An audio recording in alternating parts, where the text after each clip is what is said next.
இதுவரை பார்த்த 10வது பாடத்தை போலவே நாம் இப்பொழுது பார்க்க இருக்கின்ற 11வது பாடமும் முக்கியம்.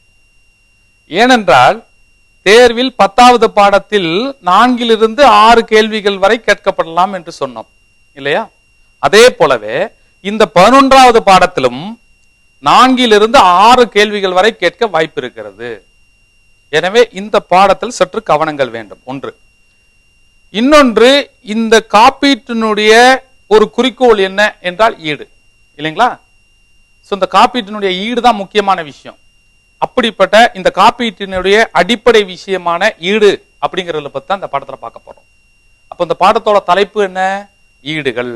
சரிங்களா? கிளைம்ஸ். இதுதான் இந்த பாடத்தினுடைய தலைப்பு. 11வது பாடம். சரியா? இப்ப இதுல என்னென்ன உள்ளடக்கம் இருக்கு அப்படின்னு பாருங்க. இப்ப ஈடு வாங்கணும், அதாவது உரிமம் வாங்கணும், இந்த பாலிசிக்கு உண்டான கிளைம் வாங்கணும். அப்ப அந்த கிளைமுக்கு அந்த ஈடுக்கு என்னென்ன தேவை அப்படிங்கிறது ஃபர்ஸ்ட் இதுல நம்ம கத்துக்க போறோம். அப்ப ஈடு கேட்கும் போது அதுல 2 டைப் இருக்கு, 2 வகை. செல்லுகின்ற ஈடு, செல்லாத ஈடு. சரியா? அடுத்து பாத்தீங்கன்னா இந்த மரண ஈடு இருக்கு இல்லையா? அந்த மரண ஈடு வாங்கணும்னா என்னென்ன தேவைகள் இருக்கு, என்னென்ன ஆவணங்கள் கொடுக்கணும். சரியா? அந்த மாதிரி விஷயங்களை இதுல பார்க்க போறோம். அடுத்ததா ஈடு சரி செய்தல் பத்தி பார்க்க போறோம். அதாவது கிளைம் கொடுக்கறது எப்படி எல்லாம் கொடுக்கறாங்க, எந்த முறைகளை ஃபாலோ பண்ணி கொடுக்கறாங்க அப்படிங்கறத பார்க்க போறோம். பொய்யான ஈடுகள்னா என்ன? சரியா? fraudulent claims அப்படின்னு சொல்லுவோம் இல்லையா? அப்படின்னா என்னன்னு பார்க்க போறோம். சோ இந்த ஈடு கொடுக்கும் போது கூட பாலிசி எடுக்கும் போது ஒப்பந்தமானதுலயே அந்த காப்பீடு, இந்த ஒப்பந்தம் செல்லா நிலையை ஆகிறதுக்கு, இல்லா நிலை ஆகிறதுக்கு வாய்ப்புகள் உண்டு. அப்ப அந்த ஒப்பந்தம் இல்லா நிலை ஆகிறதுக்கு, தவிர்த்தகு ஒப்பந்தமாக ஆகிறதுக்கு, மறக்க முடியாத ஒப்பந்தம் ஆகிறதுக்கு வாய்ப்புகள் இருக்கு. அதை பற்றி நம்ம இதுல பார்க்க போறோம். சரிங்களா? இந்த உள்ளடக்கம் பார்த்துட்டோமா? இப்ப முதல்ல இதை பத்தின ஒரு இன்ட்ரோடக்ஷன், சின்ன விஷயம் பார்ப்போம். நம்ம என்ன விஷயம் ஏன்னு கேட்டீங்கன்னா, இந்த ஈட்டை கருதலாக கொண்டுதான் ஒரு காப்பீட்டில் ஒப்பந்தம் உருவானது. சரிங்களா? ஒரு காப்பீட்டாளர், அதாவது ஒரு காப்பீட்டு நிறுவனத்தினர் இந்த வாடிக்கையாளரின் பிரிமியத்தை கருதலாக கொண்டுதான் பாலிசி ஒப்பந்தத்தில் உள்ளே நுழைந்தார்கள். சரியா? இதே போல ஒரு வாடிக்கையாளர் இந்த ஈடுகள் கிடைக்க வாய்ப்பு இருக்கிறது என்று எண்ணிதான் இந்த ஒப்பந்தத்தில் உள்ளே நுழைந்தார்கள். சரியா? அப்ப அடிப்படை கருதுதலே ஒரு ஒப்பந்தத்தில் இந்த ஈடுதான். எனவே இந்த ஈடு முக்கியமான விஷயம். சரியா? இப்ப இந்த ஈட்ல பாருங்க, இந்த ஈடு கையாளப்படுகிற முறை இருக்கு இல்லையா? ஒவ்வொரு நிறுவனத்திலையும் ரொம்ப முக்கியம். அது எளிதா இருக்கணும். சரியா? சரியான நேரத்தில் அந்த ஈடு நிறுவனத்தால் தரப்பட வேணும். அந்த அளவுக்கு முக்கியத்துவம் வாய்ந்தது இது. சரி, ஈடு ஈடுன்னு சொல்றமே, அதுக்கு வரையறை இருக்கா, என்ன விளக்கம் அப்படின்னு கேட்டீங்கன்னா, ஈடுங்கிறது வேற ஒண்ணும் இல்ல, உறுதியளித்த தொகைக்கான கோரிக்கை. வாடிக்கையாளர் சொல்றாரு, என்ன சொல்றாருங்க? இந்த தொகைக்காக நான் அந்த காப்பீடு எடுத்திருந்தேனே, அந்த தொகையை கொடுங்கள், அந்த சம்பவம் நடந்திருக்கிறது. சரியா?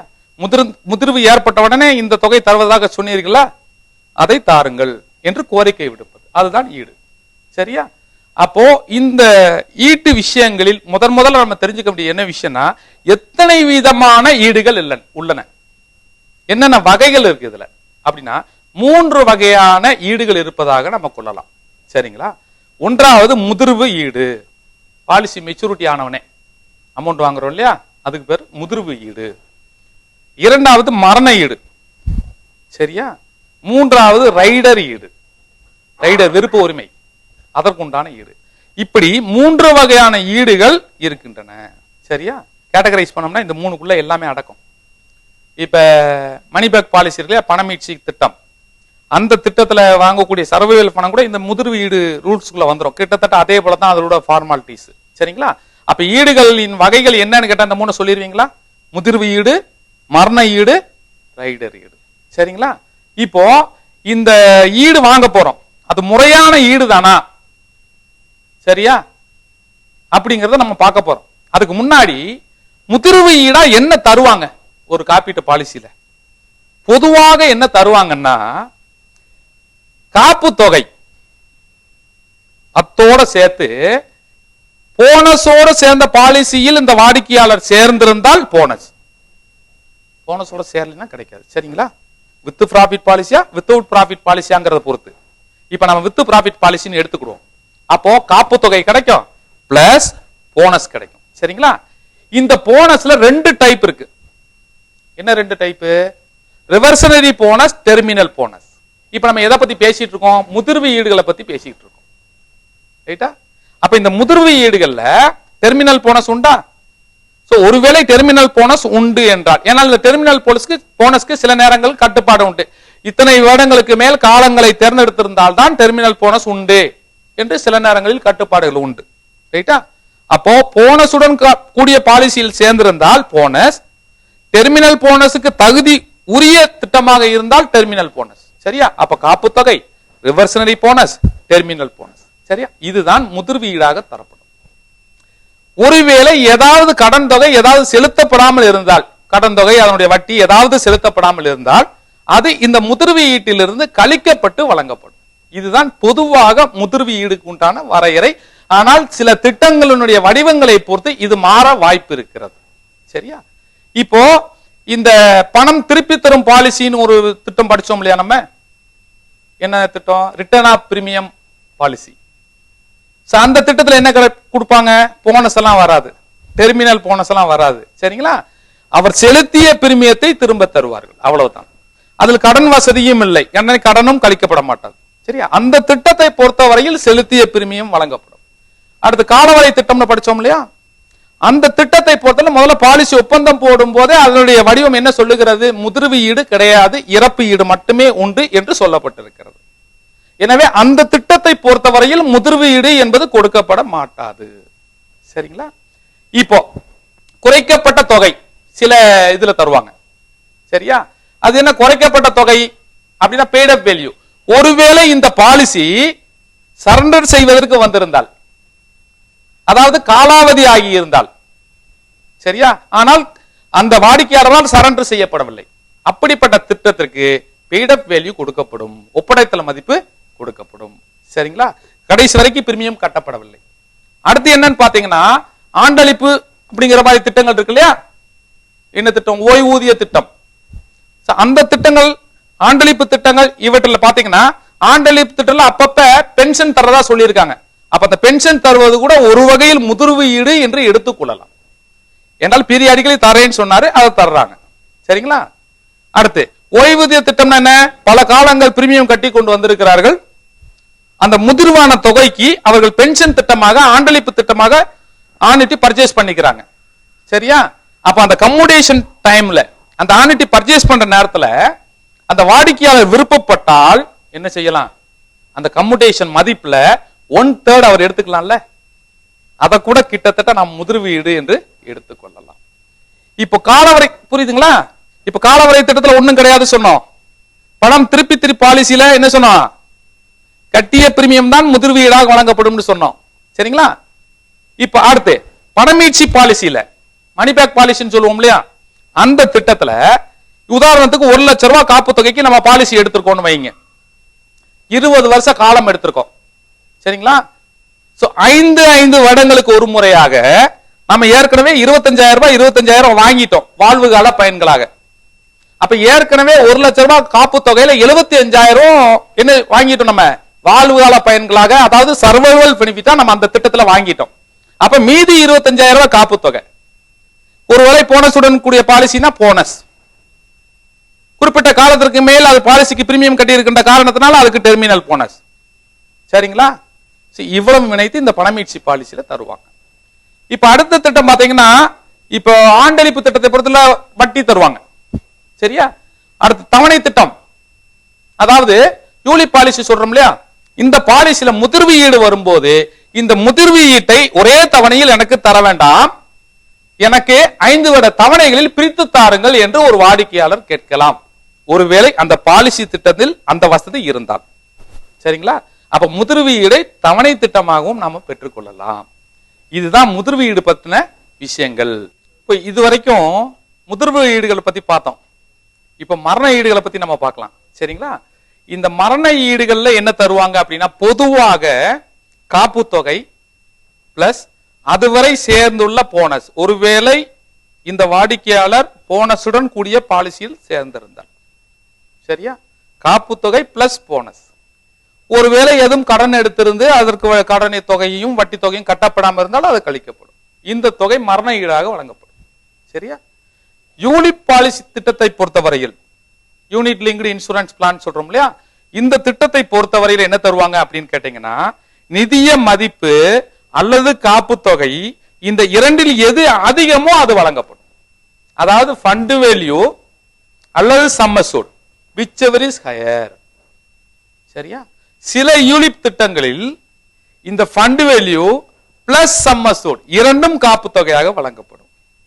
இப்படி யூனிட் பாலிசில இருக்கு. சரிங்களா? அடுத்து குழந்தைகள் திட்டத்தை பொறுத்தவரையில கேட்டீங்கன்னா சில திட்டங்கள் இருக்கு. உதாரணத்துக்கு பெற்றோர்கள் இறந்துட்டாங்க, ஆனா குழந்தைகள் மைனரா இருக்காங்கன்னு வச்சுக்கோங்க, 18 வயதுக்கு உட்பட்டவராக இருக்கிறார்கள் என்று வைத்துக் கொள்ளலாம்.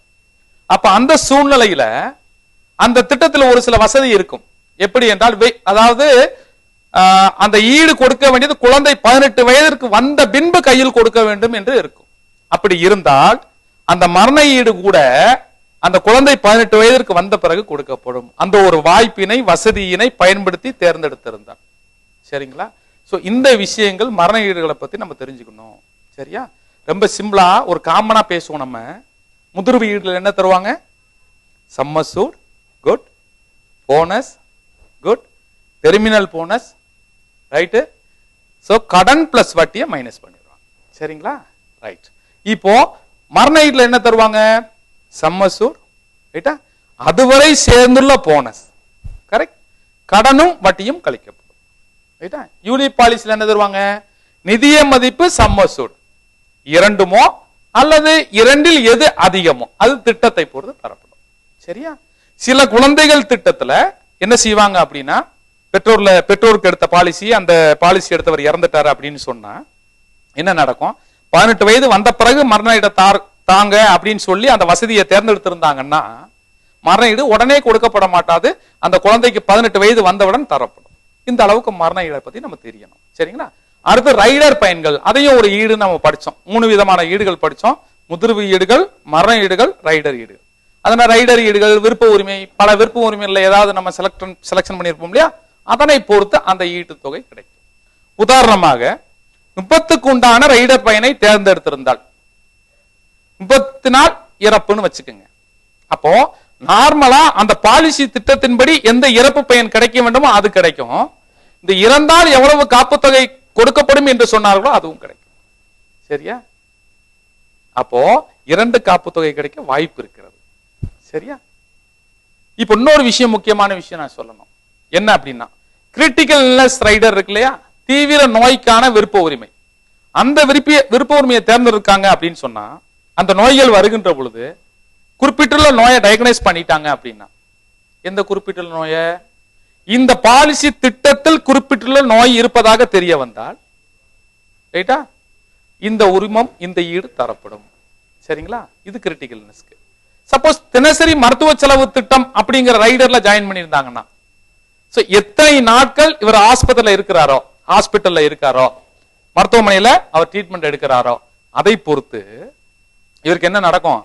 அந்த ஒரு நாளைக்கு இவ்வளவுன்னு பாலிசி திட்டத்துல சொல்லி இருந்திருப்பாங்க, அந்த தொகையின்படி வழங்கப்படும். சரிங்களா? சோ இது ரைடருக்கு உண்டான பலன். இதுக்கு அடுத்தபடியா பாத்தீங்க அப்படின்னு சொன்னா, அப்ப முதிர்வு ஈடா என்ன கிடைக்கும் சொன்னோம், மரண ஈடா என்ன கிடைக்கும் சொன்னோம், ரைடர் பயனா என்ன கிடைக்கும் சொன்னோம். பயனே கிடைக்காத சில ஈடுகளுக்கு அது செல்லாத ஈடு. அது என்ன செல்லாத ஈடு அப்படி நம்ம பார்க்கணும்ல, ரைட்டா? அதுக்கு முன்னாடி இன்னொரு விஷயம், அப்ப செல்லுற ஈடுனா எப்படி இருக்கும், வேலிட் கிளைம்னா என்ன, இன்வேலிட் கிளைம்ஸ்னா என்ன, இந்த 2 விஷயங்கள் நம்ம கண்டிப்பாக தெரியணும் இன்சூரன்ஸ் துறையில.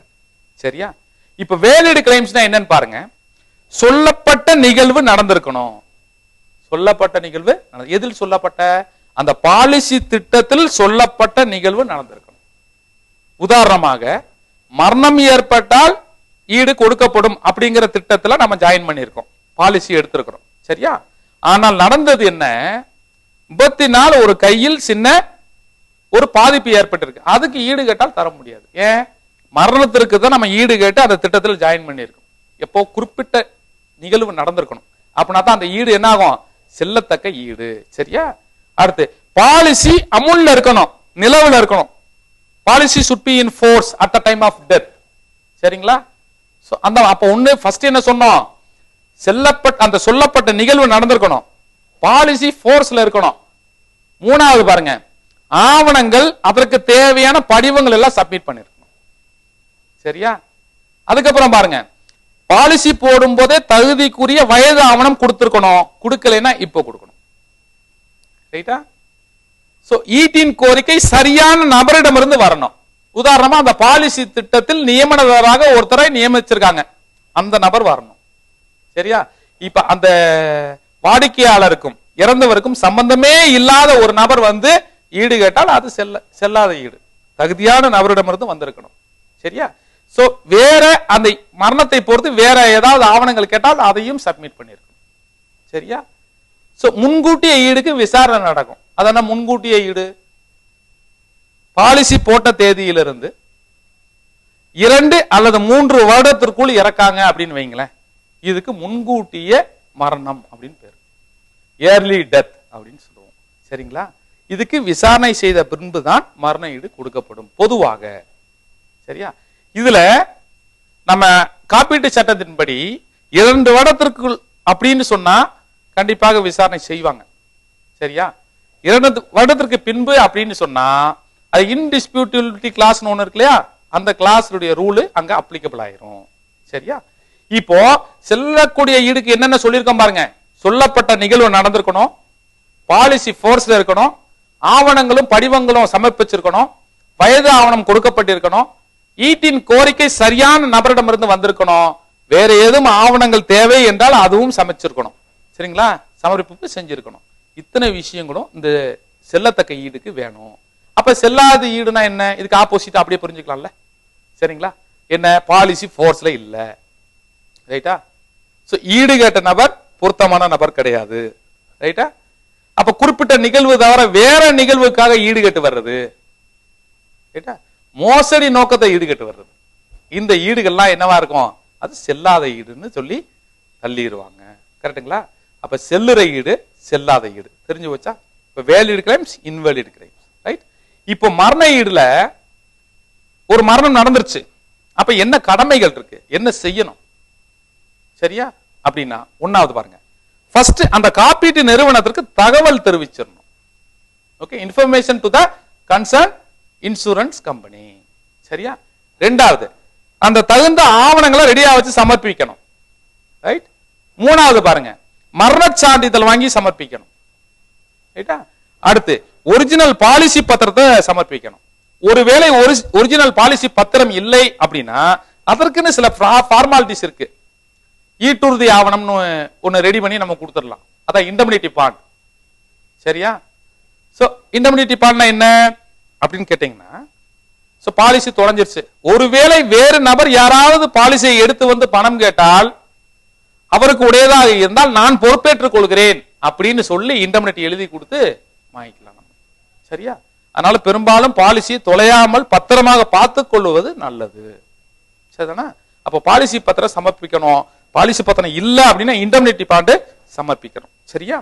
அடுத்து பாருங்க, ஒருவேளை இந்த பாலிசியானது ஒப்பாவணம் செய்யப்பட்டிருந்தால், அதாவது அசைன்மெண்ட் பண்ணி லோன் ஏதாவது வாங்கியிருப்பாங்க இல்லைங்களா, அந்த மாதிரி ஏதாவது செய்யப்பட்டிருந்தால் அந்த ஆவணம் வேணும். ஒருவேளை ரீஅசைன்மெண்ட் பண்ணிருந்தா அதுக்கு உண்டான டீடு, அந்த ஆவணங்கள்லாம் வேணும். சரியா?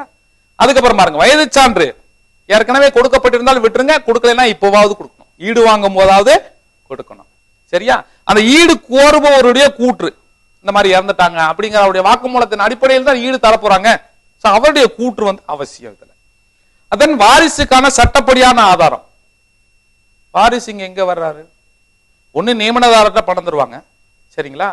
அப்படி இல்லைன்னா பயனாளி அல்லது பொறுப்பாளர். இது MWP சட்டத்தின்படினா பொறுப்பாளர்கிட்ட கொடுப்பாங்க. ரைட்? ட்ரஸ்டி. சரியா? அவர்கிட்ட கொடுப்பாங்க. அப்போ இவங்களை இப்போ சப்போஸ் நியமிச்சு நியமனதாரர் வந்து வாங்கல, நியமனதாரர் இல்ல அப்படின்னா அந்த வாரிசுகள் தானே வருவாங்க. அப்போ தகுந்த வாரிசு சான்றிதழோட அவர் வரணும், சட்டப்படியான ஆதாரத்தோட வரணும், வாரிசுக்கான ஆதாரத்தோட. சரியா? அதுக்கப்புறம் பாருங்க, நியமனமோ உரிமை மாற்றமோ இல்லைன்னா தான் அந்த வாரிசுக்கு உண்டான ஆதாரத்தோட வர வேண்டிய இருக்கும். சரியா? ரெண்டாவது, வெளியேற்று படிவம் பூர்த்தி செஞ்சு கையில கொடுத்துடணும். டிஸ்சார்ஜ் ஃபார்ம், அந்த ஈடு வாங்குறோம் இல்லையா, அதுக்கு எவிடன்ஸுக்காக அந்த ஃபார்மாலிட்டியை நம்ம முடிச்சிடணும். இதெல்லாம் வந்து மரண ஈடுனுடைய தேவைகள். ஒரு மரண ஈடு வாங்கணும் அப்படின்னு சொன்னா என்ன பண்ணணும்? இந்த தேவைகளை நாம பூர்த்தி செய்யணும். அடுத்து என்ன பார்க்க போறோம் பாருங்க, முன்கூட்டி எழும். நம்ம சொன்னோம் இல்லையா, என்ன சொன்னோம்? ஒரு பாலிசி எடுத்து 2-3 வருடத்திற்குள் ஒரு நபர் இறந்து விட்டார் என்றால், அதான் பார்க்க போறோம். அதற்குள்ள இறந்துட்டாருன்னா அதுக்கு முன்கூட்டியே எழும் மரணம். சரியா? இயர்லி டெத் அப்படின்னு சொல்லி பேருன்னு நம்ம சொன்னோம். அதை பத்தி கொஞ்சம் டீடைல்ஸா பார்க்க போறோம். அப்போ என்னென்ன டீடைல்ஸ் வேணும்னு கேட்கறாங்க பாருங்க. அப்ப கண்டிப்பா விசாரணை நடக்கிறதுக்கு உண்டான வாய்ப்புகள் இருக்கிறது. ரைட்டா? ஆனால் விசாரணை நடத்தி கொண்டிருக்கிறேன் சொல்லி அந்த ஈடு ரொம்ப லேட் பண்ணிட்டே இருக்கவும் கூடாது. இந்த முன்கூட்டியே எழும் மரண ஈட்டில் நடக்கப்படும் விசாரணைகள் 6 மாதத்திற்குள் முடிக்கப்பட வேண்டும். இது ஞாபகம் வச்சுக்கணும். சரியா? இந்த மரண ஈட்டு, இந்த ஏழை இடத்தை பொறுத்தவரையில என்ன வேணும் பாருங்க. ஒருவேளை மருத்துவ சிகிச்சை இருந்து சீக்கிரம் இறந்திருக்காருன்னு வைங்க, அந்த மருத்துவ சிகிச்சை அளித்த மருத்துவர்களுடைய அறிக்கை வாக்குமூலம் நம்மளுக்கு வேண்டியது இருக்கும். சரியா? ஒருவேளை மருத்துவமனையில் சேர்ந்து சிகிச்சை பெற்றிருந்தால் அந்த மருத்துவமனையுடைய வாக்குமூலம் அல்லது அறிக்கை தேவைப்படும். அடுத்து இறுதியாக உடலை பார்த்த ஒரு நபரிடமிருந்து வேணும் வாக்குமூலம். சரியா? அடுத்து பாருங்க, வேலை பார்த்த நிறுவனத்திலிருந்து பணி விடுப்பு விவரம் வேணும். அந்த லீவ் ரெக்கார்ட் இருக்கு இல்லையா, அது கேட்பாங்க. இத்தனை விவரங்களும் முன்கூட்டி எழும் மரண ஈட்டின் போது கேட்கப்படும். சரியா? இப்ப அடுத்தது போயிடலாமா? இப்ப செயற்கை மரணம். அது என்ன செயற்கை மரணம்? நார்மல் டெத்து கிடையாது. விபத்து, தற்கொலை, என்ன காரணத்தினால் ஒரு நபர் இறந்தார் என்றே தெரியாமல் இருக்கிறது. இதெல்லாம் செயற்கை மரணம் அப்படின்னு சொல்லுவோம். இயற்கை மரணம் அல்ல. சரியா? இந்த மாதிரி மரணங்களில் எந்த மாதிரியான ஆவணங்கள் கேட்கப்படும் அப்படின்னா, ஒன்னாவது பாருங்க, ஃபர்ஸ்ட் எஃப்ஐஆர் ரிப்போர்ட் வேணும். காவல் நிலைய முதல் தகவல் அறிக்கை இருக்கு இல்லையா, அந்த ரிப்போர்ட்டுங்க. சரியா? ரெண்டாவது பாருங்க, பஞ்சநாமா விசாரணை வேணும். அந்த கமிட்டி, அந்த அறிக்கை வேணும். ரைட்? அடுத்து தடவியல் அறிக்கை வேணும். ஃபோரன்சிக் ரிப்போர்ட் அது வேணும். அடுத்து பிரேத பரிசோதனை அறிக்கை வேணும். போஸ்ட்மார்ட்டம் ரிப்போர்ட் வேணும். சரியா? அடுத்து பிண ஆய்வாளர் அறிக்கை, கார்னர்ஸ் ரிப்போர்ட் அது வேணும். இந்த அறிக்கைகள் செயற்கை மரணத்தில் வேணும். சரியா? அடுத்து என்ன பார்க்க போறோம் அப்படின்னு கேட்டீங்கன்னா, ஈடு சரி செய்தல். சரி, இந்த ஃபார்மாலிட்டிஸ் எல்லாம் முடிச்சாச்சு. அப்ப ஈடு சரி செய்யணும் இல்லையா, ஈடு தரணும். இது சம்பந்தமாக என்ன விஷயங்கள் அப்படின்னா, ஐஆர்டி விதிகள்ல என்ன சொல்லப்பட்டிருக்கிறது அதுதான் இப்ப பார்க்க போறோம். ரைட்? ஐஆர்டிஏவினுடைய நலன் பாதுகாத்தல் விதியினுடைய செயற்பாடுகள் 2002 படி என்ன சொல்லியிருக்காங்கன்னா, தேவையான ஆவணங்கள் அளிக்கப்பட வேண்டும் அப்படின்னு சொல்லியிருக்காங்க. அதுக்கு அடுத்து பாத்தீங்கன்னா, ஈடு கோரப்பட்ட 15 நாட்களுக்குள் தேவையான ஆவணங்களை ஒரே நேரத்தில் கேட்டணும் காப்பீட்டு நிறுவனம். ஃபர்ஸ்ட் டெத் சர்டிபிகேட் கொண்டு வாங்க அப்படின்னு கேட்டுட்டு, அடுத்து ஏன் ஈடு கொடுக்கலாம்னு கேட்க போனா, இல்லங்க நீங்க மெடிக்கல் சர்டிபிகேட் கொண்டு வரணும். சரி, அதையும் கொண்டு வந்தாச்சு. மூணாவதா போனா நீங்க பாலிசி பாண்டை கொண்டு வாங்க. இப்படி காலம் விட்டு விட்டு சொல்லக்கூடாது என்ன ஆவணங்கள் வேணும்னு. சரியா? ஈடு கேட்கப்பட்ட 15 தினங்களுக்குள் என்னென்ன ஆவணங்கள்லாம் தேவை என்று ஒரே நேரத்தில் சொல்ல வேண்டும். சரியா? அத சொல்றாங்க. அடுத்து ஈடு அளிக்க முடியல அப்படின்னு வச்சுக்கோங்க, அதுக்கு உண்டான காரணத்தை ஈடு கோரப்பட்ட நாளிலிருந்து 30 நாட்களுக்குள்ள அந்த நிறுவனம் தெரிவிச்சிடணும். இந்த காரணத்தினால் உங்களுக்கு ஈடு அளிக்க முடியவில்லை அப்படின்ட்டு இந்த 30 நாட்கள் ஞாபகம் வச்சுக்கணும். கரெக்டா? அடுத்து பாருங்க, இந்த ஏற்கனவே சொன்னேன், என்ன சொன்னேன்? ஏழு டெத் விஷயத்துல ஒருவேளை விசாரணை நடக்க அப்படின்னா, இல்ல ஏழு டெத் இல்லாமலும் கூட விசாரணை நடக்க வாய்ப்பு இருக்கிறது. சரியா? அந்த மாதிரியான விசாரணை நடக்க அப்படின்னா அந்த விசாரணையை 6 மாசத்துக்குள்ள முடிச்சிடணும் அப்படிங்கிற விஷயத்தையும் நம்ம பார்த்திருக்கோம். சரியா? இந்த பிரிவு 47 என்ன சொல்லுதுன்னு பார்ப்போம். அது என்ன சொல்லுது பாருங்க. இப்ப ஈடு கேட்டு ஒருத்தர் வர்றார். சரியா? ஆனால் தகுந்த ஐடி ப்ரூஃப் இல்ல, அடையாளம் தெரியல, இவர்தான் சம்பந்தப்பட்ட நபரா, ஈடு பெறுவதற்கு உரிமை பெற்றவரா அப்படிங்கிறது தெரியல அப்படின்னா, காப்பீட்டு நிறுவனம் அந்த ஈட்டு தொகையினை தருவதை கொஞ்சம் டிலே பண்ணலாம், கொஞ்சம் லேட் பண்ணலாம். சரிங்களா? அந்த நேரங்கள்ல என்ன கிடைக்கும் அப்படின்னா, ஒரு வங்கியினுடைய சேமிப்பு வட்டியோட பின்னர் தகுதியான நபர் வரும்போது அந்த ஈட்டு தொகை கொடுக்கப்படும். சரியா? ஆனால் என்றையிலிருந்து கணக்கப்படும் அப்படின்னா, ஈடு சாங்ஷன் ஆனதுல இருந்து 30 நாளைக்கு அப்புறம் தான் அந்த வட்டி அப்ளிகபிள் ஆகும். சரிதானா? சரி, இது போக இது தகுதியான நபராக அடையாளம் காணப்படவில்லை என்றால் அந்த ஈடு கோருபவர். சரியா? இப்ப இன்னொரு விஷயம் என்னன்னா, இப்போ துணை விதி 4 என்ன சொல்லியிருக்காங்க அப்படின்னு கேட்டீங்க அப்படின்னா, சில காரணங்களால ஈடு தாமதமாகலாம்ங்கிறது இது நிதர்சனமான உண்மை இல்லைங்களா? இது தவிர, இந்த காரணங்கள் தவிர வேறு காரணங்களால் இந்த ஈடு தாமதமாக்கப்பட்டால் என்ன நடக்கும்? அந்த நிறுவனம் ஈட்டுத்தொகையினை வங்கி வட்டியை விட 2% கூடுதல் வட்டியோடு அந்த ஈட்டுத்தொகையை தர வேண்டும். சரிங்களா? இந்த ரூல்ஸ் தான் ஈடு சம்பந்தமான ரூல்ஸ்களாக இருக்கிறது. சரியா? இது இன்னொன்னு விஷயம் நம்ம பார்க்கோம். இந்த முதிர்வு ஈடுனா என்ன கிடைக்கும்னு சொன்னோம், ரைட்டுங்களா? இப்ப முதிர்வு ஈடுக்கு யாருக்கு ஃபர்ஸ்ட் இனிஷியேட்டிவ் எடுக்கிறது? செயற்பாட்டை யார் முதலில் தொடங்குவது அப்படின்னா, காப்பீட்டு நிறுவனத்திற்கு இந்த பாலிசி திட்டம் எப்பொழுது முடிவடையும் என்று தெரியும் இல்லையா? எனவே அதுதான் இனிஷியேட்டிவ் எடுக்கிறது. சரியா? காப்பீட்டு நிறுவனமே அதனுடைய வேலைகளை தொடங்க ஆரம்பிச்சிடும் முதிர்வு ஈடை பொறுத்தவரையில. ரைட்டா? சோ காப்பீட்டு நிறுவனம் செயலை தொடங்கும் போது நம்ம பாலிசி பத்திரம் இருக்கு இல்லையா, இது இருக்கணும், அதை கொடுக்கணும் நம்ம. ரைட்? டிஸ்சார்ஜ் படிவத்தை ஃபில் பண்ணி கொடுக்கணும். அடுத்த வயது சான்று கொடுக்கவில்லை என்றால் கொடுக்கணும். முழு பிரிமியம் செலுத்தப்பட்டதுக்கு உண்டான ஒரு உத்தரவாதம் இருக்கணும், உறுதியளித்தல் இருக்கணும். சோ இப்படி எல்லாம் இருக்கிற பட்சத்துல உரிமை மாற்றம் எதுவும் இல்லை அப்படிங்கிற பட்சத்துல பின் தேதியிட்ட காசோலையாகவே முதிர்வு ஈடு கொடுக்கப்படும். சரியா? அட்வான்ஸா கொடுத்துருவாங்க. என்னைக்கு மெச்சூரிட்டி டேட் வருதோ, முதிர்வு தேதி வருதோ, அந்த தேதியை இட்டு காசோலை செக் கையில கொடுத்துருவாங்க. சரிங்களா? இதெல்லாம் முதிர்வு ஈடு சம்பந்தப்பட்டது. இப்போ ஒருவேளை உரிமை மாற்ற பாலிசியாக இருந்தால் அதில் எந்த விதமாக நடக்கும் என்று பார்ப்போமேயானால், அதுல 2 டைப் இருக்கு இல்லைங்களா உரிமை மாற்றத்துல. என்ன உரிமை மாற்றம்? அப்சல்யூட் அசைன்மெண்ட், முழு உரிமை மாற்றம் பண்ணிருக்கலாம் அந்த பாலிசி ஒருவேளை. சரியா? அப்ப அந்த பாலிசியினுடைய அந்த முதிர்வீட்டை யார் தருவாங்க? உரிமை மாற்றம் பெற்றவருக்கு வழங்கப்படும். ஏன்னா அங்க நியமனம் செல்லாது இல்லையா? ஒருவேளை கண்டிஷனல் அசைன்மெண்ட் அப்படின்னு சொன்னா, நிபந்தனை உரிமை மாற்றமாக இருந்தால் நிலுவைத் தொகை ஏதாவது இருக்கின்றதா, அந்த அக்ரிமெண்ட் அந்த அசைன்மெண்ட் பூர்த்தி ஆயிருச்சா இல்ல பெண்டிங்ல இருக்கா என்பதெல்லாம் விசாரித்த பின்பு அதற்கு பின்னர் முதிர்வீடு வழங்கப்படும். சரியா? இப்ப இதுக்கு அடுத்த விஷயம், இன்னொரு விஷயம் என்னங்க, நான் ஏற்கனவே முதிர்வீடை பத்தி சொன்னேன். விருப்பப்பட்டால் தவணை முறையில் கூட வாங்கி கொள்ளலாம் அப்படிங்கிறது. சரியா? அடுத்த பாயிண்ட் வருங்க. ஆனா அந்த தவணை முறையில வாங்கணும் அப்படின்னா முதிர்வு தேதிக்கு சற்று முன்னரே, பொதுவாக 30 நாட்களுக்கு முன்னரே அந்த தவணை முறை திட்டத்தை தேர்ந்தெடுக்கிறாங்க. முதிர்வு தொகையை மொத்தமா என்கிட்ட கொடுத்துறாதீங்க, இதை தவணையில தாங்க அப்படின்னு சொல்லலாம். இதுதான் முதிர்வு ஈடுகள் சம்பந்தப்பட்ட விஷயம். சரியா? இதுல இந்த ரைடர் பயன்கள் பார்த்தோம்ல, பணமீட்சி பாலிசி, அது ஏற்கனவே சொன்னேன். வாங்கிய காப்பு தொகை ஏற்கனவே கொஞ்சம் வாங்கியிருக்கோம், சர்வைவல் பெனிஃபிட்டா, வாழ்வுகால பயன்களா, அது கழிக்கப்பட்டு தருவாங்கன்னு சொல்லியிருக்கேன். இந்த தொகையும் கூட முதிர்வு ஈடு போலவே பின் தேதியிட்ட காசோலையாக வழங்கப்படும். பொதுவாக இந்த வாழ்வுகால பயன்கள் இருக்கு இல்லையா, இடையில கொடுக்குறாங்கல்ல பீரியாடிக்கலி, இந்த தொகை கொடுக்கும் போது மேற்குறிப்பு செய்வது பொதுவாக வழக்கம். என்டாஸ்மெண்ட் பண்ணுவாங்க இல்லையா, அது வழக்கமாக இருக்கிறது. அடுத்து இந்த மரண ஈடு திருப்திகர செல்லத்தக்க ஈடு எனில் பொதுவாக நியமனதாரருக்கு நியமனம் இருந்தால் வழங்கப்படும், இல்லை என்றால் பயனாளிக்கு வழங்கப்படும். MWP சட்டத்தை பொறுத்தவரையில் பொறுப்பாளர் அல்லது ட்ரஸ்டியிடம் வழங்கப்படும். சரியா? முழுமையான உரிமை மாற்றம் பெற்ற பாலிசியில் உரிமை மாற்றம் வாங்கியவருக்கு கொடுக்கப்படும். இதுதான் மரண ஈடு, முதிர்வீடு மரண ஈடு கொடுக்கப்படும். சரியா? இப்போ பொய்யான ஈடுகள்னா என்னன்னு பார்க்க போறோம். fraudulent claims அப்படின்னா என்னன்னு. சரியா? இது என்னன்னு பாருங்க. அதாவது மோசடி நோக்கில ஈடு கேட்கிறது, அந்த பாலிசியோட உரிமத்தை கோர்றது.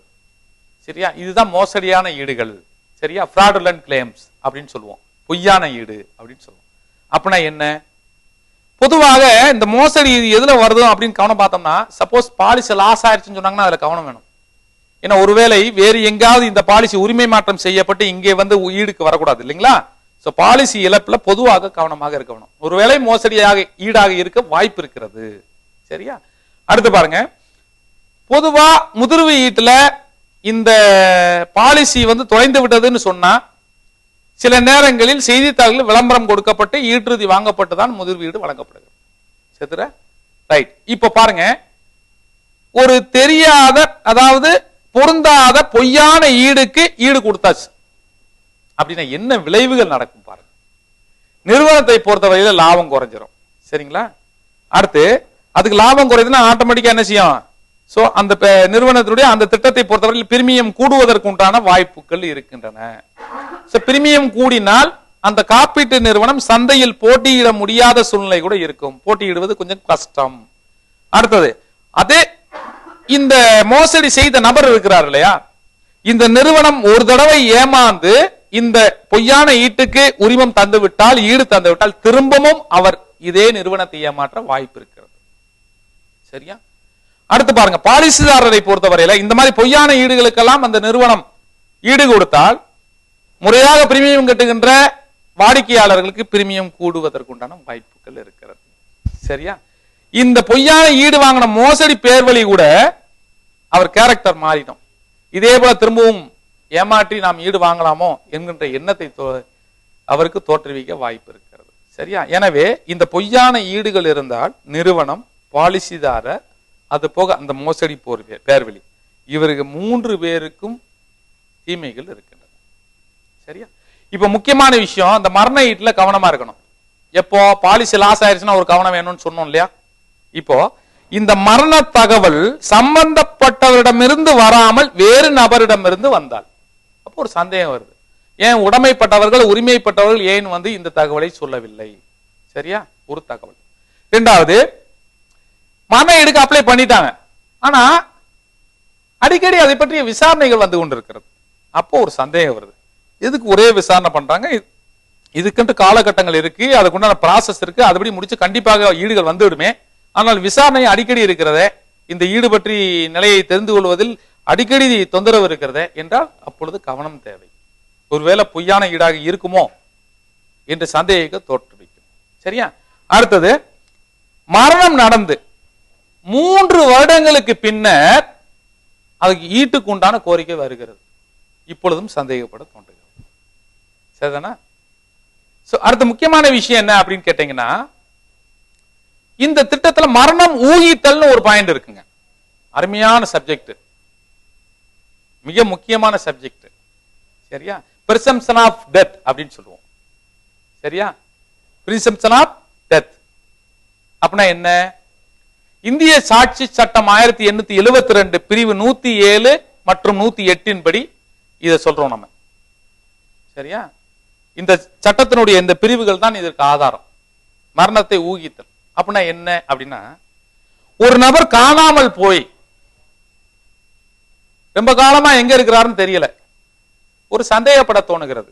ஒருவேளை இறந்து விட்டாரோ அப்படின்னு தோணுது. சரியா?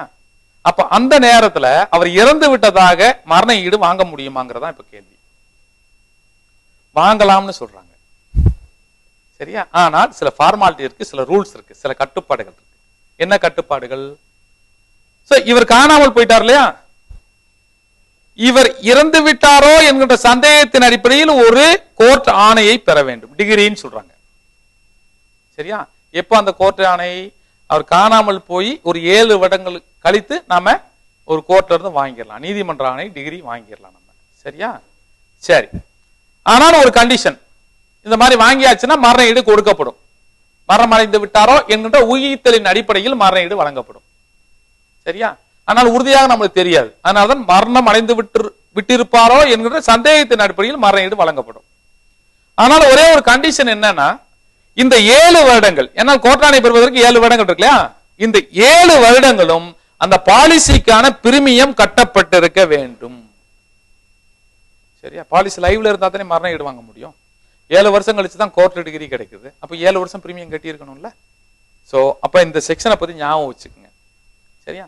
சில நேரங்களில் உறுதியான சூழ்நிலை சாட்சிகள் எல்லாம் இந்த காப்பீட்டு நிறுவனத்தை இந்த காணாமல் போனவர் இறந்திருப்பார் என்று நம்பினால், இந்த காப்பீட்டு நிறுவனம் நம்பினால், ஒருவேளை அந்த காப்பீட்டு நிறுவனமே மரண ஈட்டை தருவதற்கு வாய்ப்புகள் இருக்கின்றன. சரியா? இதுதான் இந்த பிரிசம்ப்ஷன் ஆஃப் டெத் அப்படிங்கறதுல முக்கியமான விஷயம். சரியா? அதனால கண்டிப்பா தெரிஞ்சுக்கணும். இது பற்றி கேள்விகள் வருவதற்கு வாய்ப்பு இருக்கிறது. அடுத்தது பாருங்க, இந்த ஈடுகள் வரும்போது கூட நம்ம ஒப்பந்தத்தை பத்தி பேசுறோம். நம்ம செல்லுற ஈடு, செல்லாத ஈடு பேசணும் இல்லையா? அதே போலதான் இதுவும் அதே கான்செப்ட். ஆனா இது ஒப்பந்தம் வகையில நம்ம பேசுறோம். என்னென்ன? ஃபர்ஸ்ட் பாயிண்ட் பாருங்க, செல்லாத இல்லா நிலை ஒப்பந்தம், வாய்டு கான்ட்ராக்ட். இது ஆங்கிலத்துல வாய்டு கான்ட்ராக்ட் அப்படின்னு சொல்லுவாங்க.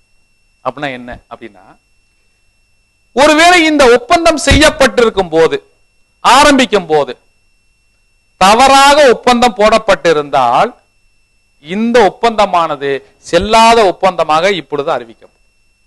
உதாரணத்துக்கு சொல்றேன், ஒரு மனநிலை பாதிக்கப்பட்டவரோட ஒப்பந்தம் பண்ணி இருந்தாங்கன்னா இந்த ஒப்பந்தமே ஆகாது இல்லையா? இப்ப ஈட்டுக்கு வந்தால் அது எப்படி ஈடளிக்க முடியும்? சரியா? அடுத்து, சட்டவிரோதமாக நோக்கில் இந்த ஈடு வந்திருந்தால், உதாரணமாக மனைவி பெயரில் பாலிசி எடுத்து இந்த பணத்திற்காக மனைவியை கொன்று, இந்த மாதிரியான சூழ்நிலைகள், இதற்கு மரண ஈடு வழங்கப்பட மாட்டாது. இது வாய்டு ஒப்பந்தம் அப்படிங்கிற வகையில் வந்துவிடும். சரியா? இப்ப அடுத்து பாருங்க, பாலிசி எடுக்கும் போதே காப்பீட்டு பற்று இல்லை, ஆனால் காப்பீட்டு பற்று இருப்பது போல தோன்றி இது ஒப்பந்தமாகிவிட்டது என்றால் அடிப்படை ஆதாரமே இல்லை இல்லைங்களா? ஏன்னா ஆயுள் காப்பீட்டு ஒப்பந்தனுடைய அடிப்படை தத்துவம் அது காப்பீட்டு பற்று, அதுவே இல்லாத பட்சத்தில் ஒப்பந்தமாகாது. அப்ப இந்த 3 விஷயங்கள் இருந்தால் இது செல்லாத இல்லா நிலை ஒப்பந்தம் அல்லது வாய்டு கான்ட்ராக்ட். சரியா? 3 பாயிண்ட் என்ன? தவறாக ஒப்பந்தம் போடப்பட்டிருந்தால், சட்டவிரோத காரணத்துக்காக ஈடு கேட்க வேண்டியிருந்தால், அல்லது காப்பீடு பற்று இல்லாமல் பாலிசி எடுத்திருந்தால். சரியா? இப்போ வாய்டபிள் கான்ட்ராக்ட் இருக்கு. தவிர்த்தக ஒப்பந்தம்னா என்ன அப்படிங்கிறது சில விஷயம் இருக்கு.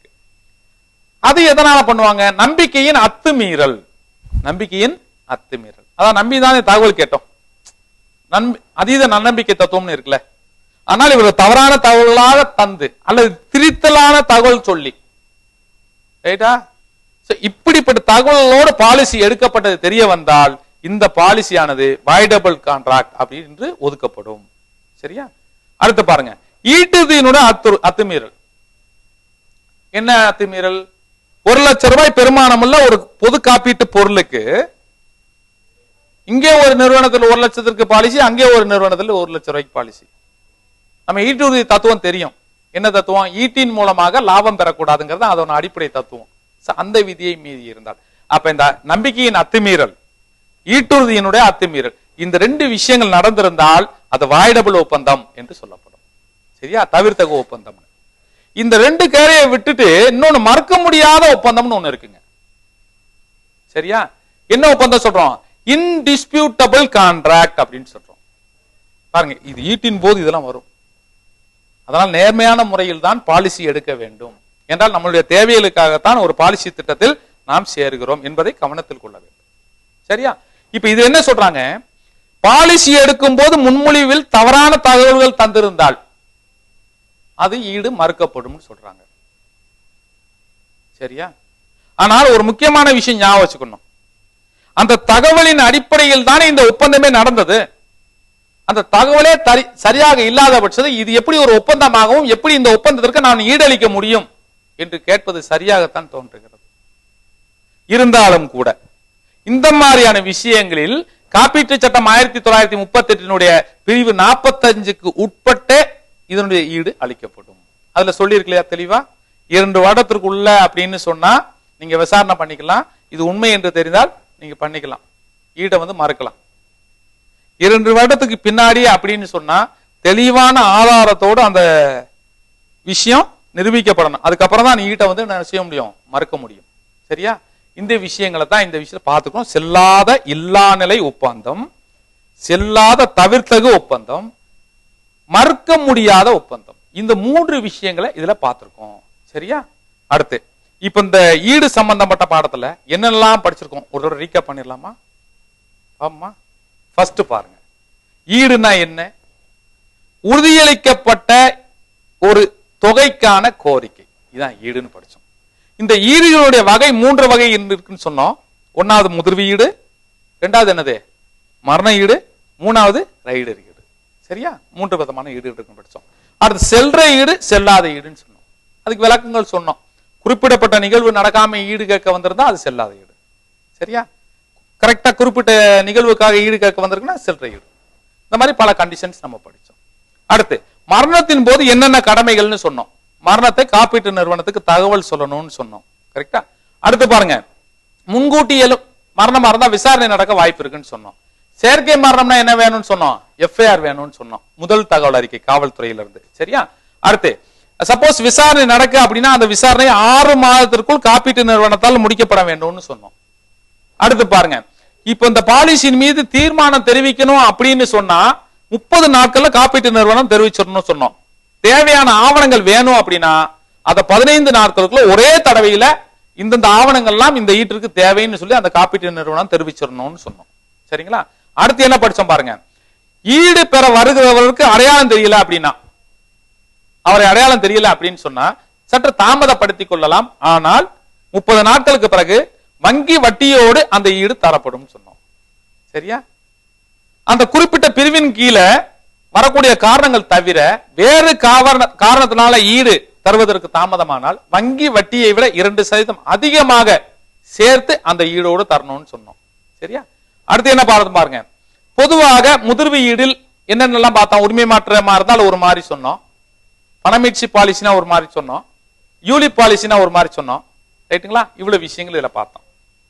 இந்த மரண பார்க்கும்போது முக்கியமான ஒண்ணு பார்த்தோம், பிரிசம்ப்ஷன் ஆஃப் டெத் அப்படின்னு சொல்லிட்டு, மரணத்தை ஊகித்தல். 7 வருடங்கள் ஒருத்தர் காணாமல் போயிட்டாருன்னா, சரியா, நீதிமன்ற ஆணை டிகிரி வாங்கணும்னு சொன்னோம், 7 வருஷம் பிரீமியம் கட்டி இருக்கணும்னு சொன்னோம். இந்த விஷயங்கள் ஞாபகம் வச்சுக்கோங்க. எந்த சட்டத்தின்படி? சாட்சிகள் சட்டத்தின்படி. சரியா? அடுத்தது பாருங்க, இந்த ஒப்பந்தம் ஈட்டின் போது கூட ஒப்பந்தத்தை பத்தி பேசணும். இல்லா நிலை ஒப்பந்தம், தவிர்த்தக ஒப்பந்தம், மறுக்க முடியாத ஒப்பந்தம். இவ்வளவு விஷயங்கள் நாம இந்த பாடத்துல நம்ம பார்த்திருக்கோம். சரியா? சோ இந்த பாடத்தினுடைய ஆரம்பத்திலேயே நம்ம பேசணும். என்ன பேசணும்? மிக முக்கியமான பாடம். பாடம் 10வது போலவே இந்த பாடத்திலிருந்தும் 4 கேள்வியிலிருந்து 6 கேள்விகள் வரை கேள்விகள் கேட்கப்பட வாய்ப்பு இருக்கிறது அப்படின்னு சொன்னோம். தேர்வு பாயிண்ட் ஆஃப் வியூல நம்ம பார்த்தோம். சரிங்களா? அப்ப இதுல இம்பார்ட்டன்ட் பாயிண்ட்ஸ் என்ன நம்ம கவனிக்கணும்ல, அதை இப்ப நம்ம எக்ஸ்டெண்ட் பண்ண போறோம். 1வது பாயிண்ட் என்ன அப்படின்னா, ஈடு என்றால் என்ன, அதனுடைய வகைகள் யாவை, ஈட்டுக்கு என்ன தேவை. Very simple. இதை நம்ம நல்லா புரிஞ்சுக்கணும், நல்லா ஞாபகத்தில் வச்சுக்கணும். ரைட்டா? 2வது பாயிண்ட் பாருங்க, ஈடுல எப்படி இருந்தால் இது செல்லுகின்ற ஈடு, எப்படி இருந்தால் இது செல்லாத ஈடு. சரியா? அடுத்து 3வது, இழப்பு ஏற்பட்டவனை என்னென்ன செய்யணும், தகவல் கொடுக்கணும், ஆவணத்தை கொடுக்கணும், மரண சான்றிதழ் வாங்கி கொடுக்கணும், இதெல்லாம் சொன்னோம் இல்லையா, அந்த விஷயம். ஈடு கொடுக்கக்கூடிய முறைகள் என்ன, முதிர்வு ஈடுனா எப்படி கொடுக்குறாங்க, ரைடர் பயன்னா எப்படி கொடுக்குறாங்க, சரிங்களா, மரண ஈடுனா எப்படி கொடுக்குறாங்க, ரைட், யூலிப் பாலிசினா எப்படி கொடுக்குறாங்க, இந்த மாதிரி விஷயங்கள். பொய்யான ஈடுனா என்ன, அந்த பொய்யான ஈடு கொடுத்தால் யார் யாருக்கெல்லாம் தீமைகள் ஏற்படுது பார்த்தோம்ல, நிறுவனத்துக்கு லாபம் குறைவு இருக்கு. சரியா? அந்த மாதிரி விஷயங்கள். அடுத்து கடைசி ஒப்பந்தம் சம்பந்தப்பட்டதை நம்ம பார்த்தோம். இல்லாத ஒப்பந்தம், தவிர்த்தக ஒப்பந்தம், மறுக்க முடியாத ஒப்பந்தம். சரியா? வாய்ட், வாய்டபிள், இன்டிஸ்பியூட்டபிள், இந்த 3 விஷயங்கள். இதெல்லாம் முக்கியமான பாயிண்ட்ஸ். பெரும்பாலும் இதிலிருந்து கேள்விகள் வருவதற்கு வாய்ப்புகள் இருக்கு. இப்போ நம்ம அருமையா கத்துக்கிட்டோமா முக்கியமான பாடத்தை? இப்ப கேள்விக்கு போயிடலாமா? முதல் கேள்வி பாருங்க. ஐஆர்டிஏ விதிமுறையின்படி ஒரு ஈட்டின் மீதுள்ள விசாரணையை எத்தனை நாட்களுக்குள் முடிக்க வேண்டும்? பாத்தீங்களா? ஆனாவது பாயிண்ட் பாருங்க, 30 நாட்களுள்ள விசாரணை முடிக்கணும்ன்றாங்க. ஆவன்னா 90 நாட்களுக்குள்ள, கிட்டத்தட்ட ஒரு 3 மாசத்துக்குள்ள விசாரணை முடிக்கணும்னு சொல்றாங்க. ஈனா பாருங்க 120 நாட்களுக்குள்ள, 4 மாசத்துக்குள்ள முடிக்கணும் அப்படின்னு சொல்றாங்க. ஈனா பாயிண்ட் பாருங்க 180 நாட்கள், 6 மாசத்துக்குள்ள. மிகச் சரியான விடை. அதானே நம்ம படிச்சிருக்கோம். ஈட்டின் போது, மரண ஈட்டின் போது ஏதாவது விசாரணை நடக்க அப்படின்னா அந்த விசாரணையை 6 மாசத்துக்குள்ள முடிக்கணும் படிச்சோமா? அப்பதானே சரியான விடை. இது ஈனா சரியான விடை. சரியா? இப்ப 2வது கேள்விக்கு போயிடலாமா? பாருங்க, ஈட்டின் போது தேவைப்படும் இதர ஆவணங்களை நிறுவனம் இத்தனை நாட்களுக்குள் கேட்க வேண்டும். சரியா? எத்தனை நாட்களுக்குள்ள என்னென்ன ஆவணங்கள் வேணும்னு சொல்லிட்டு அந்த காப்பீட்டு நிறுவனம் கேட்கணும் ஈட்டுக்காக அப்படின்னா, 1வது ஆனா பாயிண்ட் பாருங்க, 5 நாட்களுக்குள் கேட்கணும். ஆவண்ணா 10 நாட்களுக்குள் கேட்கணும். ஈனா 15 நாட்களுக்குள் கேட்கணும். ஈஎன்னா 20 நாட்களுக்குள் கேட்கணும். அப்போ சரியான படிச்சிருக்கோம் இல்லையா? ஈனா 15 நாட்களுக்குள் கேட்கணும் அப்படின்னு சொல்லிட்டு, சப்போ ஈனா ஆன்சர் ரைட்டு. ரைட்டா? இப்ப 3வது கேள்விக்கு போயிடலாமா? இந்த மரணம் ஊகித்தல் பத்தி படிச்சோம், எவிடன்ஸ் ஆக்ட் பத்தி. அது பத்தின கேள்வி இது. மரண ஊகித்தலில் நீதிமன்ற ஆணை பெறும் வரை பிரிமியம் கட்ட வேண்டியதில்லை. இது ஆனா பாயிண்ட் சொல்லுது. சரியா? ஆவணா பாயிண்ட், நீதிமன்ற ஆணை பெறும் வரை பிரிமியம் கட்ட வேண்டாம். அப்படிதான், காணாமல் போயிட்டாரே பிரிமியம் கட்ட வேண்டாம் அப்படின்னு சொல்லுது இந்த ஆவணா பாயிண்ட். ஈனா பாயிண்ட் என்ன சொல்லுது, இன்னும் மரணமே ஆகலை, ஊகித்தல் என்ன, ஈடு கிடையாது அப்படிங்கிற மாதிரி சொல்லுது. இப்ப நம்ம என்ன படிச்சிருக்கோம்? ஆவணா தானே சரி. நீதிமன்ற ஆணை பெறுவதற்கு 7 வருடங்கள் இருக்கும். மரண ஈடு வாங்குவதற்கு பாலிசி அமலில் இருக்க வேண்டும். எனவே அந்த பாலிசிக்கு உண்டான பிரிமியம் கட்டப்பட்டிருக்க வேண்டும். படிச்சோம் இல்லையா? அப்ப ஆவணா சரி. இப்ப அடுத்த கேள்வி போயிடலாமா? ஆண்டுக்கு ரூபாய் 5000 மட்டுமே பிரீமியம் கட்டக்கூடிய பாலிசியில் முதிர்வின் போது இதற்காக எவ்வளவு கழிக்கப்படும்? இதுல என்ன சம்பந்தம் இருக்கு? கட்டக்கூடிய பிரீமியத்துக்கும் முதிர்வுக்கும் என்ன சம்பந்தம் இருக்கு? இதை பொறுத்து முதிர்வு தொகையிலிருந்து எந்த தொகையும் கழிக்கப்படுவதாக நம்ம படிக்கலையே. சரியா? அப்ப எதுவும் இந்த தகவலுக்காக 5000 ரூபாய் பிரீமியம் கட்டுகிறார். இந்த தகவல் மட்டும் தான் நமக்கு இருக்கு. இந்த தகவலின் அடிப்படையில் முதிர்வில் இருந்து ஏதாவது கழிக்கப்படுவாங்களா? கழிக்க போறதில்ல. சரியா? அப்ப ஆனா நில் அப்படிங்கறதா கரெக்ட். மீதி 3 பாயிண்ட்களை ஏதாவது ஒரு சதவீதத்தை கழிப்பாங்க மாதிரி கொடுத்திருக்காங்க. அப்படி இல்லை. சரியா?